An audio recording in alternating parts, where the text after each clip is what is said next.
Okay, ಕರಾವಳಿ ಭಾಗದ ಪರಿಸ್ಥಿತಿ ಹೀಗಾದರೆ ಇನ್ನು ಉತ್ತರ ಕರ್ನಾಟಕದ ಪರಿಸ್ಥಿತಿ ಅಂತೂ ಉತ್ತರ ಕರ್ನಾಟಕ ಅಂತಂದರೆ ಹೇಳಿ ಕೇಳಿ ಬಿಸಿಲ ನಾಡು ಅಂತಲೇ ಕರಿತೀವಿ. ಬಾಗಲಕೋಟೆಯಲ್ಲಿ ತಾಪಮಾನ ವಿಪರೀತವಾಗಿ ಏರ್ತಾ ಇದೆ. ಸೊ ರಣ ಬಿಸಿಲಿನ ಹೊಡೆತಕ್ಕೆ ಬರಿದಾಗಿದೆ ಕೆರೆ ಕಟ್ಟೆಗಳೆಲ್ಲವೂ ಕೂಡ.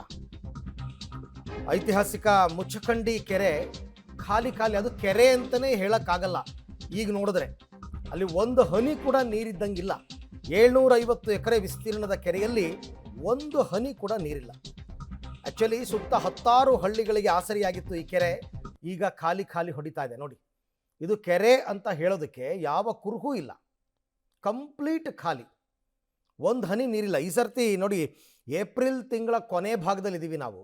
ಈಗಲೇ ಹೀಗೆ ಬಿಸಿಲು ತಡ್ಕೊಳಕ್ಕಾಗ್ತಿಲ್ಲ. ಎಲ್ಲ ಕಡೆ ಅಂತರ್ಜಲ ಮಟ್ಟ ಕುಸಿತಾ ಇದೆ, ಕೆರೆಗಳೆಲ್ಲ ಬತ್ತೋಗ್ತಾ ಇದೆ. ಇನ್ನು ಮೇ ತಿಂಗಳು ಬಂದರೆ ಏನು ಗತಿ ಅನ್ನುವಂತಹ ಪರಿಸ್ಥಿತಿ. ಏರುತ್ತಿರುವ ತಾಪಮಾನಕ್ಕೆ ಈಗಾಗಲೇ ಬಾಗಲಕೋಟೆಯ ಜನ ತತ್ತರಿಸಿ ಹೋಗಿದ್ದಾರೆ. ಅದು ಒಂದು ಕಡೆ ಆದರೆ, ಮತ್ತೊಂದು ಕಡೆ ಜಲಮೂಲಗಳು, ನದಿ ಮೂಲಗಳು, ಕೆರೆಕಟ್ಟೆ, ಬಾವಿಗಳು ಈ ಬಿಸಿಲಿನ ತಾಪಕ್ಕೆ ಬತ್ತಿ ಹೋಗಿರ್ತಕ್ಕಂಥ ಸಹಜ ಉದಾಹರಣೆಗಳು ಬಾಗಲಕೋಟೆ ಜಿಲ್ಲೆಯಲ್ಲಿ ಕಂಡು ಬರ್ತಾ ಇವೆ. ಅದಕ್ಕೆ ಪ್ರತ್ಯಕ್ಷ ಉದಾಹರಣೆಯನ್ನು ನಾನು ನಿಮಗೆ ತೋರಿಸ್ತಾ ಹೋಗ್ತೀನಿ. ನಾವೀಗಿರುವಂಥದ್ದು ಬಾಗಲಕೋಟೆಯ ಪಕ್ಕದಲ್ಲಿರ್ತಕ್ಕಂಥ ಮುಚಗಂಡಿ ಐತಿಹಾಸಿಕ ಕೆರೆ ಭಾಗದಲ್ಲಿ ನಾವೀಗಿರ್ತಕ್ಕಂಥದ್ದು. ನೀವು ನೋಡ್ತಾ ಇರ್ಬೋದು, ಮುಚಗಂಡಿ ಗ್ರಾಮದ ಒಂದು ಐತಿಹಾಸಿಕ ದೇವಸ್ಥಾನ, ವೀರಭದ್ರೇಶ್ವರ ದೇವಸ್ಥಾನ ಅಂತ ಕರಿತೀವಿ. ಸುಮಾರು ವರ್ಷಗಳಿಂದ ಈ ದೇವಸ್ಥಾನ ಇಲ್ಲಿ ಇರ್ತಕ್ಕಂಥದ್ದು. ಸಾಕಷ್ಟು ಭಕ್ತಾದಿಗಳು ಕೂಡ ಇಲ್ಲಿ ಬಂದು ಹೋಗ್ತಾ ಇರ್ತಕ್ಕಂಥದ್ದು. ಹೀಗಾಗಿ ಸಾಕಷ್ಟು ಸರ್ಕಾರಗಳು ಬಂದವು ಹೋದವು. ಆದರೆ ಈ ಐತಿಹಾಸಿಕ ದೇವಸ್ಥಾನದ ಮುಂಭಾಗವನ್ನ ಮತ್ತು ಇಲ್ಲಿರ್ತಕ್ಕಂಥ 1882ನೇ ಇಸ್ವಿಯಲ್ಲಿ ನಿರ್ಮಾಣವಾಗಿರ್ತಕ್ಕಂಥ ಬ್ರಿಟಿಷರ ಕಾಲದ ಕೆರೆಯನ್ನ ಅಭಿವೃದ್ಧಿ ಮಾಡ್ತೀವಿ ಅಂತ ಹೇಳಿ ಸಾಕಷ್ಟು ಕೋಟಿ ಕೋಟಿ ಹಣಗಳನ್ನ, ಯೋಜನೆಗಳನ್ನ ತಂದ್ರು. ಆದರೆ ಇಂದಿಗೂ ಕೂಡ ಆ ಯೋಜನೆಗಳು ಬರಡಾಗಿರ್ತಕ್ಕಂಥದ್ದು.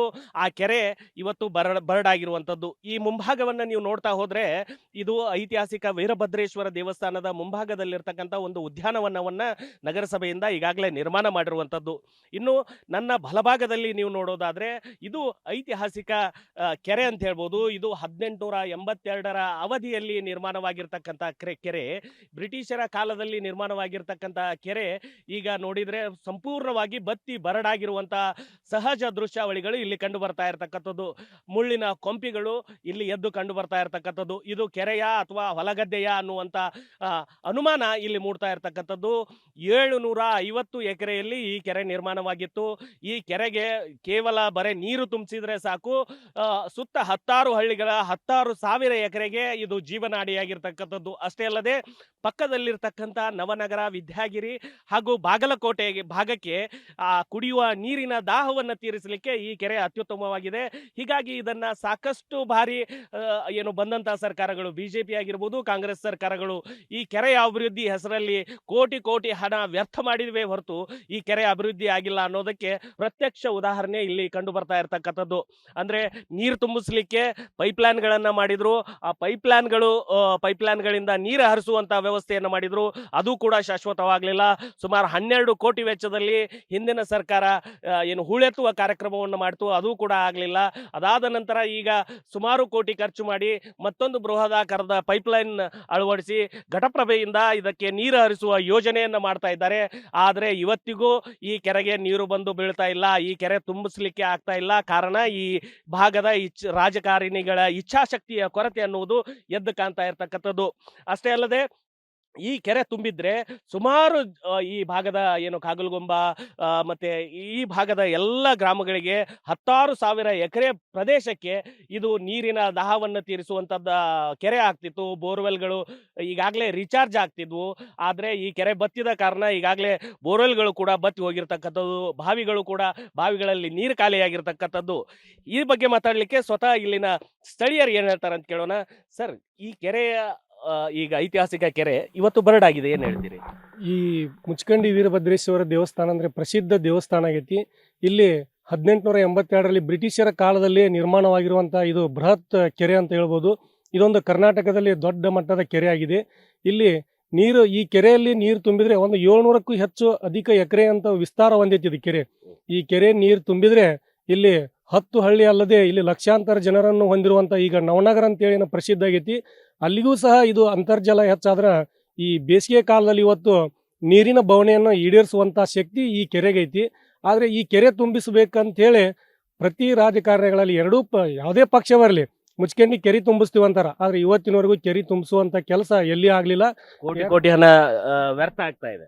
ಒಂದು ಬಾರಿ 12 ಕೋಟಿ ರೂಪಾಯಿ ಖರ್ಚು ಮಾಡಿ ಒಂದು ಪೈಪ್ಲೈನ್ ಮಾಡಿದ್ರು.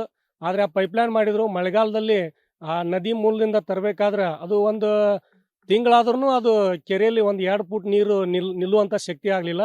ಈಗ ಮತ್ತೊಂದು ಕೋಟ್ಯಾಂತರ ರೂಪಾಯಿ ವೆಚ್ಚ ಮಾಡಿ ದೊಡ್ಡ ಮಟ್ಟದ ಪೈಪ್ಲೈನ್ ಜೋಡಿಸ್ಯಾರ. ಆದ್ರೆ ಅದು ಇನ್ನೂವರೆಗೆ ಅದು ಕಾರ್ಯಗತ ಆಗಿಲ್ಲ.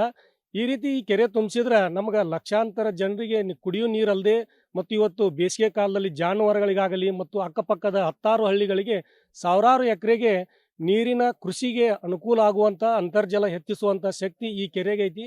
ಆದರೆ ಒಂದು ಬಾರಿ ಈ ಕೆರೆ ಹೂಳು ತೆಗಿತೀವಿ ಅಂತೇಳಿ ತೆಗೆದ್ರು ಅದ್ರದ್ದು ಕೃಷಿ ಹೊಂಡದಷ್ಟು ಆದ ಹೂಳು ತೆಗಿಯೋಕ್ಕಾಗಲಿಲ್ಲ. ಇವತ್ತು ಕೆರೆ ತುಂಬ ಬರೀ ಕಂಟೆಗಳ ಕಾಣ್ತಾವು. ಆದ್ರೆ ಮಣ್ಣು ಎತ್ಕೊಂಡು ಯಾರ್ಯಾರೋ ಒಯ್ತಾರ. ಆದ್ರೆ ಹೂಳು ತೆಗಿಯುವಂಥ ಜಾಗದಲ್ಲಿ ತೆಗಿಯೋಕೆ ಆಗ್ತಾ ಇಲ್ಲ. 15-20 ಫೂಟು ಈ ಕೆರೆಯಲ್ಲಿ ಹೂಳು ಆಗೇ ಇದೆ.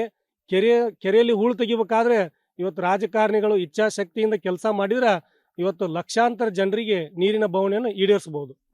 ಇದಿಷ್ಟು ಇಲ್ಲಿನ ಸ್ಥಳೀಯರು ಹೇಳುವಂಥದ್ದು. ಏನಂತಂದ್ರೆ ರಾಜಕಾರಣಿಗಳು ಇಚ್ಛಾಶಕ್ತಿ ಮೆರೆದ್ರೆ ಈ ಐತಿಹಾಸಿಕ ಕೆರೆಯನ್ನು ಅಭಿವೃದ್ಧಿ ಪಡಿಸಬಹುದು. ಆದ್ರೆ ರಾಜಕಾರಣಿಗಳ ಇಚ್ಛಾಶಕ್ತಿ ಕೊರತೆಯಿಂದನೇ ಈ ಐತಿಹಾಸಿಕ ಕೆರೆ ಇವತ್ತು ಕಳೆಗುಂದಿದೆ ಅಂತ ಹೇಳ್ತಾ ಇರ್ತಕ್ಕಂಥದ್ದು. ಕ್ಯಾಮ್ರಾಮನ್ ಆನಂದ್ ಜೊತೆ ರವಿ ಎಳ್ಳೂರು, ಪಬ್ಲಿಕ್ ಟಿವಿ, ಬಾಗಲಕೋಟೆ.